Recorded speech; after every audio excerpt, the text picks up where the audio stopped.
एहसास कमतरी में शिकार बंदा किस उम्र में होता है?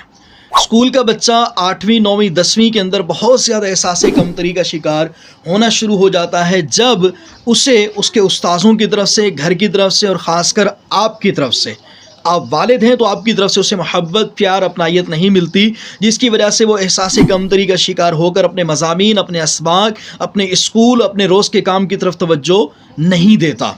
यकीन करें, आप अपने बच्चे को तहफ़्फ़ुज़ का, खुद एतिमादी का खुद हौसला दें। आपकी तरफ से थोड़ी सी थपकी, थोड़ी सी मोहब्बत की वजह से आपका बच्चा हर फील्ड में, स्कूल में, कॉलेज में, अपनी दुनियावी और दीनी हर जगह पे वो कामयाबी को पा सकता है। लेकिन कब? जब आप उसे अपनायत और तहफ़्फ़ुज़ का एहसास दिलाएंगे। बेटा करो, मैं तुम्हारे साथ हूँ।